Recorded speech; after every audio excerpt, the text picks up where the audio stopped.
Hey, good morning, good afternoon, good evening, and good night. And welcome to Couch Couch Talk. Talk. But this is not after dark. Amen, amen, amen. We are in the light, and the light of the world is Jesus. And so once you're in the light, we have to stay in the light, okay? And you do everything right. Yeah. Without fuss Or fight. All right? So, this is Couch Talk.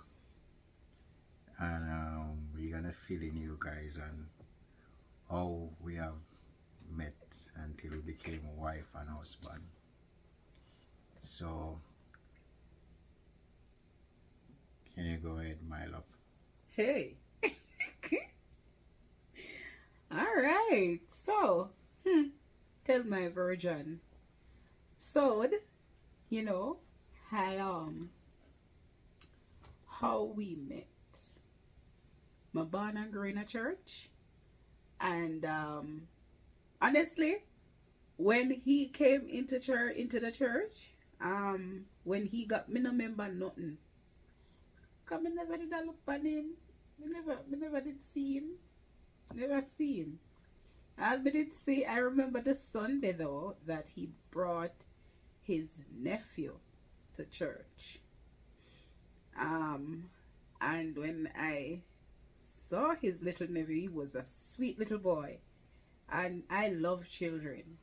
And man, when I see the little boy, I run up to him and I say, "Oh my God, he's so cute!" And I asked him, "Are your son?" And he said, "No, I'm nephew." He smiled with me and say, "I'm nephew." And him have it for say, and me look him. I don't know like that. That's so not true. Me never did look him. It's him use him nephew as bait. Him catch me. Him use him nephew for catch me. Yeah. But NTO. So from there that was just our first conversation. And I was going to me go school. Me always I go school. Me no know when me ever stop go school. Maybe when me that work at the sugar company. But anyways, me always in a school. Me never stop go school. From me leave high school, me go to next school, and I saw me I go school. But anyways, I was going to another school, and me and one of my friend, we were in Mothers, and me see him come in. And when me see him come in, me say, "Hi! How are you?" And me say, "This is my friend Judith." Da, da, da, da, da. And me say, "Come sit alongside and we have lunch with we." And he smile. You want to see me going like he shy when he never did shy nothing. And that he didn't want here a long time. And tell him friend for go and you not say nothing. Yeah, you hear part of the story. So now my friend, when me tell her say I'm a church brother, she look for me and say, Keisha again. And I'm like, come on girl. This is my church brother. Okay? So anyway, she get up now because her friend say my left. My friend said, "Okay, may I leave?" I'm like, what do the people? They just not get the innocency of this. Is my church brother. But anyways, they left. We were there and we had lunch. And we never did I talk about nothing, just whatever. I mean, I don't even remember what we talked about. What we did talk about. That's a normal conversation. And then I think we left there and I bought you something, and we left and go our separate way. Okay. Yeah. And then now from there, so it's all started till we exchange number, till we start call and talk every day. Where I was living, I didn't have a phone. Cell phone was privileged in time there? No, never prevalent. Only house phone. And I had my house phone, and the house phone that you had, it was at where you were living with your brother and your friends, and I think up by your father's house. Yes. So when I'm not by when I'm in Kitson Town, I will call her from Kitson Town until one day I said to her, I say, you can't come meet me me other brothers and sister them. Hey, hey, that's a story, Pop. And we went to No, backtrack before you go this. The whole talk about how you did when you saw me for the first time.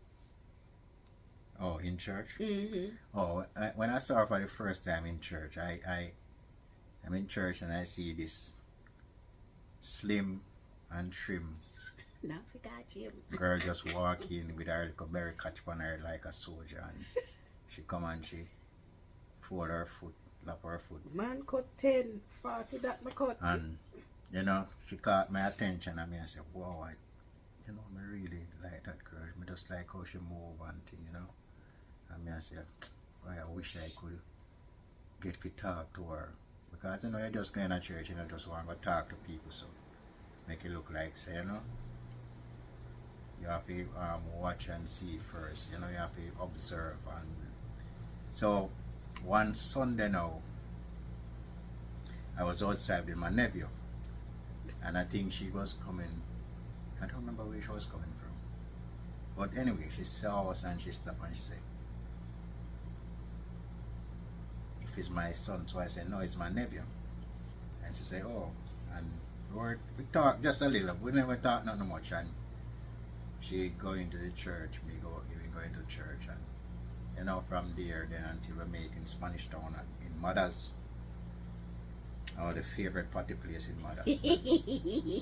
And then you asked me out on a date. Yeah. You didn't ask me out on a date, and you can't remember KFC. In Jamaica we say KFC, or it's KFC. Yeah. Yeah. So it started from there until I said, all right, I'm going to introduce her to my family.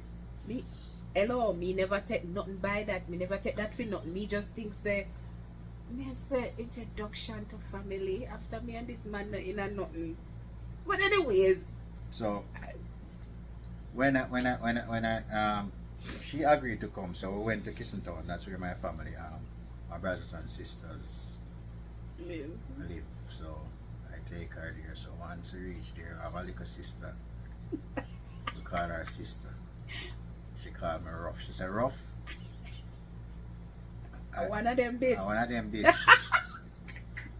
I said, no man, I'm a church sister, And she looked for you as a church sister. Yeah, she's straightforward. She just talk as it is. Yeah. And we spend the day there, introduce her. Because Kitson Town is a place where I do all of my stuff basically. Kitson Town. Because I was I used to play a song. I used to play a song named Earth Evil. You hear the song? Earth Evil. Earth Evil. And I was a selector, and we do a lot of stuff in Kitson Town. So Kitson Town is one of the places where, so that's why when my sister see me and her, she say, I one of them this, because she know the lifestyle I used to live. With enough woman and and thing. And so I say, no man, cause I just get saved. So I say, no man, I want my church sister. She has a church sister. Then your stepmother, no, mommy say, so Lendan, because him have many names. Rough, Lendan. I'm like, man, I'll call you Howard. One man have many names. So him stepmother said to him, say, so Lendan, when I'm not gonna make we eat cake. I'm like, how would them people here talk about cake? Let me paraphrase for those who don't understand. What are these people talking about? Cake? It's just my church brother, we're not in anything. Yeah. But maybe they saw something we never did see. Yeah, so from there now then, that's where it started until we've been talking on phone on a daily basis, or until I decide one day, say, you know, me I gotta ask her if he married me. Hey, that was a shocking thing here, because guess what? This man vowed to himself saying, nah, married. Yeah, cause me always tell myself I'm not married. Cause basically growing up in a family where I don't none of us is married. Was married. I don't see anybody in my family that that was married. So I don't know nothing about marriage. I am the first one in the family to marry. You break patterns. Yeah. So when me ask her if I'm married, me just accept. Me never understand about marriage. Cause I mean, I understand. First thing, I've never lived with a woman. I have a woman, but they just come and go. I have never live with a woman. So when I decided to ask her to marry me, how we come with the buy a ring? Yes. You buy the ring. Hey, may I tell you, saying this man, him used to. I remember from my birthday before we got engaged. Then time that we had date. And for my birthday, this man buy me one dresser. And I'm like, okay then. Okay, buy me a dresser. And guess what now, guys? My parents, oh God, the strictest of the strictest. No guy could come to my house. No guy. Not even to the gate. If any guy stop at the gate to talk to me, I don't know how him get you, you know. I don't know how he get you. God blind them. God put a seal on them for me. So that's me could have pass. So I'm sleep through the crack. So, yeah. Hey, nobody couldn't come on my gate. Nobody couldn't cross it. Listen, as my parents them see them, my mother, she when my mother was alive, she not easy. She see them and she said, don't come back to me. I don't want to see you talking to my daughter. Listen, everybody get rough up. So nobody couldn't come to my gate. When he came and he came directly to my parents. Man, this man did serious. Come directly to my parents and say, come. If you come pick your only rose in the garden. Yeah. But he what he did though, he told me that he saw something that he wanted to buy, because he used to, you know, as what a man does, he used to give me support me financially before we were engaged.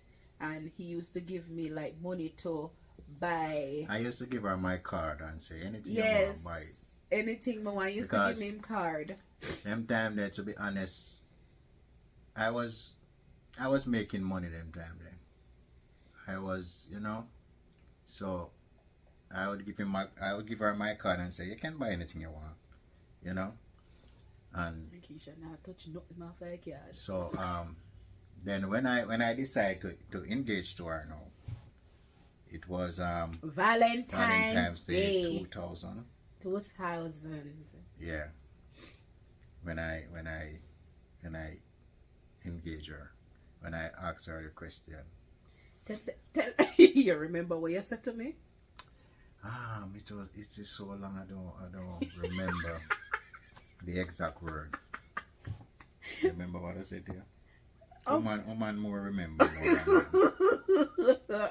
Listen, this man did want to propose to me in front of the church. I'm say, Cause when me pick up a rake, me say, no, come outside, come outside for a minute, please. Cause this man want to do it in front of everybody. I'm like, come out that door. It was right under the guango tree. Yeah. So after we get proposed and we announce it to the bishop, and man, it was really a rocky road after that. It didn't sit well. Yeah. You know. First they agreed first, and after they agreed, not really agreed, but after they gave us their blessings, you know, it was well received and all of that. But after that, it was like our marriage was a fight. our engagement leading up into marriage was a fight. When me say fight, big fight. Me go to the Lord, me question the Lord how many times. But before that, you see, before he came, I remember I had a dream when I was younger, much younger, and I was asking the Lord to show me my husband. And I remember I had a dream, and I dreamt and I saw myself in this gown, this white gown, beautiful white gown.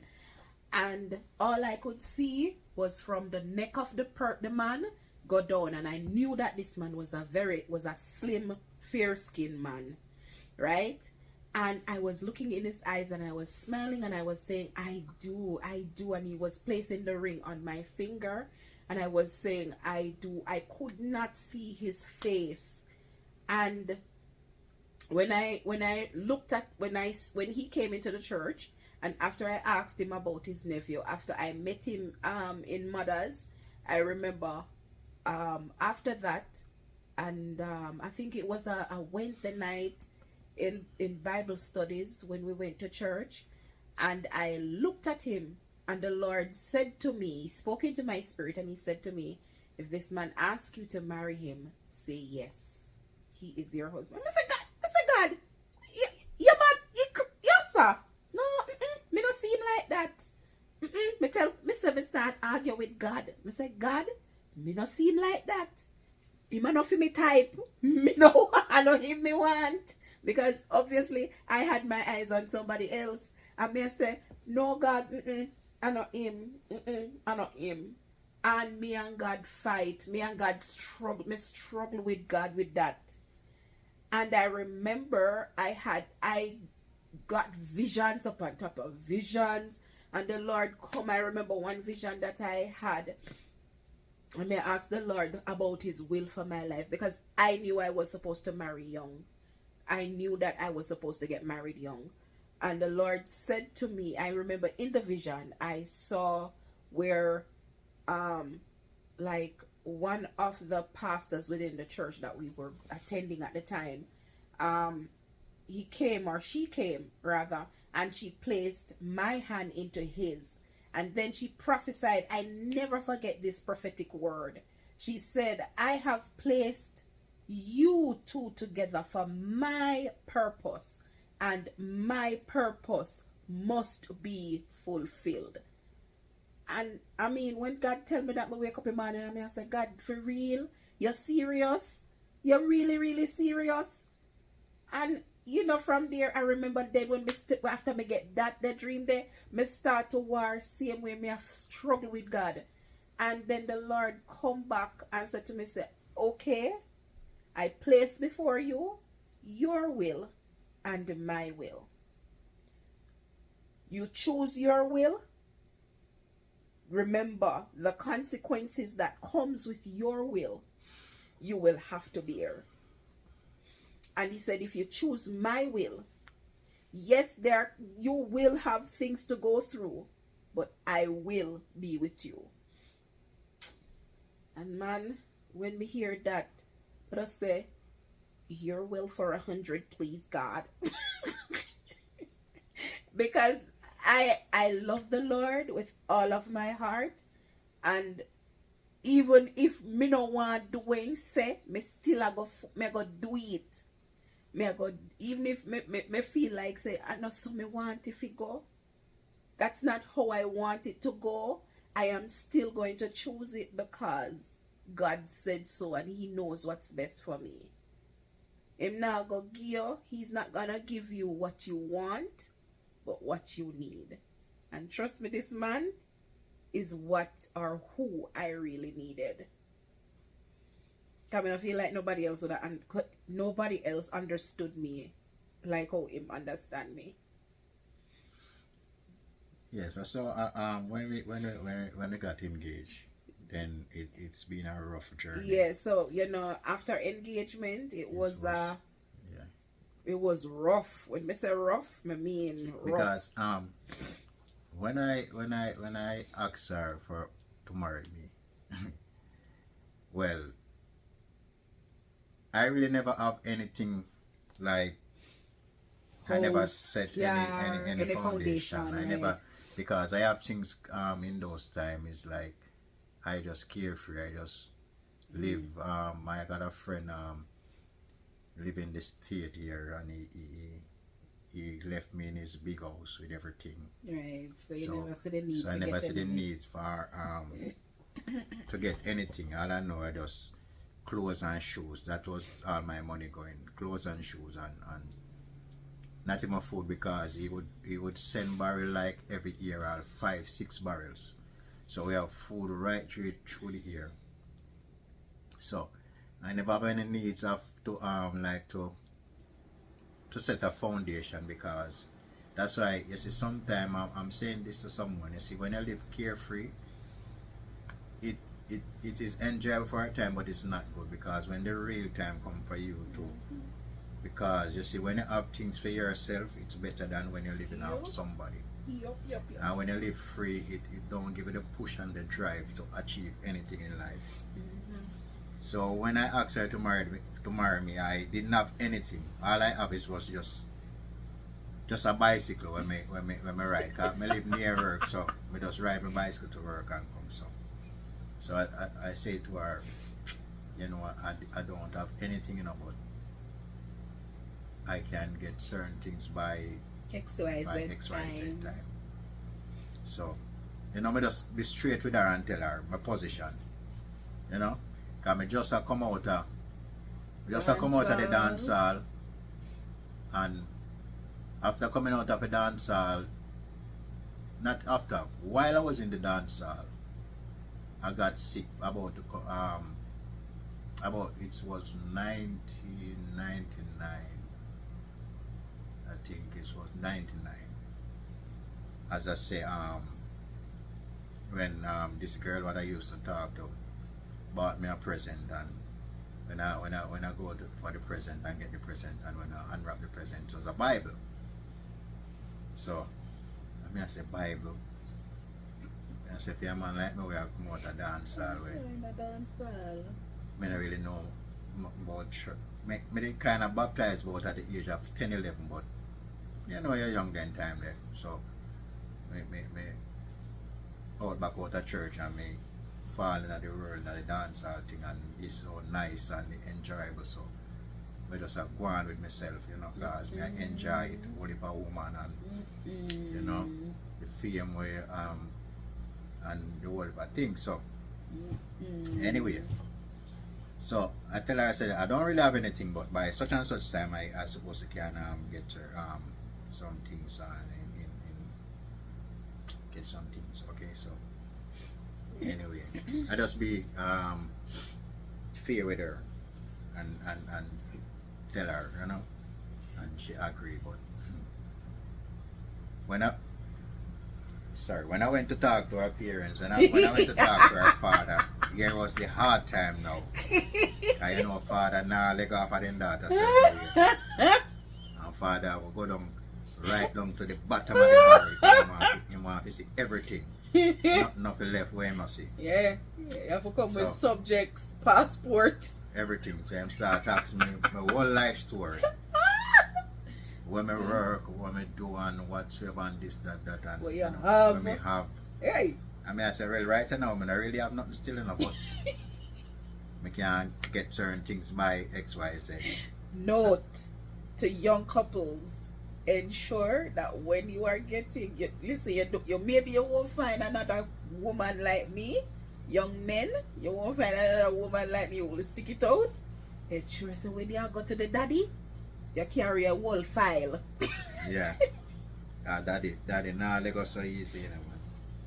So anyway, the night when I'm done, her father, he never agreed. Never agreed. I said no, because like true, me not have nothing, and you know, because one thing I realize, and I tell myself that if I should fall in that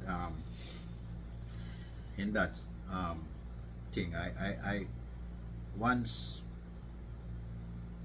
you see, sometimes we are looking on the now and what people have now, but we are not thinking about down the road what can become or what they can achieve in life.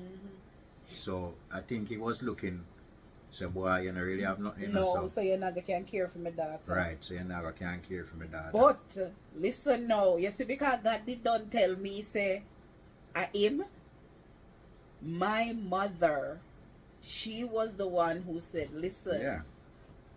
you are looking at the now. The mere fact is he's working, he has ambition, he has given us his plans for our daughter, and I will not object. I will not stop Keisha from making her decision. Keisha is an adult. And my mother agreed to it, and my father never did agree to it. Can I tell you that when we were getting married, my father never walked me down the aisle? Yeah, my father never come. But I still love him though. I'm gonna forgive him. Yeah. You know, that is just it. Probably, you know, probably any father will do the same thing. Yeah. So, you know, you have to just look past. And, you know, we get married. The wedding was good. Everything went smooth, but Listen, in that wedding, may I tell you, say, God provide. yeah. Because a lot of things with that wedding, we never buy. Wholly. A lot of things we were blessed with. A lot of things we were blessed with. I think the only thing that we bought was the cake. We paid for our wedding cake and the venue. And the venue. No, we never. No, we never paid for no venue. I lie. We paid for the cake and my gown. Yeah, because yeah, that was it. But everything from food to clothes to ring, and never we were blessed. And I tell you a thing, the day when the clothes for the bridesmaid and the wedding ring we come to Jamaica, that was the day when they bombed the trade center. Yes. And we were saying, oh, what is this? We now get this. We now get this stuff. Fret, come here, say, I want with the wedding. We now get this stuff, but to God be the glory. Everything came and we got everything, and so we got married, and here we are today. Yeah, and after we got married, then it's like we don't know the enemy say, you know, I'm gonna bring on a juice on Joe, you know. So that's you know, it for today. It's rough. So so that's it for today. So you can see us in the next episode of Couch Talk. Couch Talk for after we got married and the journey we have. Yeah, but God has been good. God has been good to us. God has been faithful in everything. One of the things that God told me, he told me that he will always keep my family, you know. So because you know in my that after one next time, because in my lineage marriages are broken. I come from a family where there is broken marriages, right? But me always use from I was a young girl, I always pray against that not going to happen to me. But that's for another time. Yeah, that's another story. That's another story. But truly God has been faithful. Can we say how long we married now? Hey, how long? You remember? 22 years. Yes, 22 years of marriage, and we're still together by the grace of God. So I just want to encourage if you're planning on getting married, you know, you're married, it comes with its challenges, but it can work. Yeah, you know, we're not perfect because we're human beings. We make mistake, but when we make mistake, it's not for us to lie down and die. It's for us to rise up and brush off ourselves and say we are sorry and move on from our mistake. You know, so you'll get more in the next episode. Yeah, when we bring it deeper in the life of our marriage. Deeper in the life of the Samuels on Couch Talk. All right.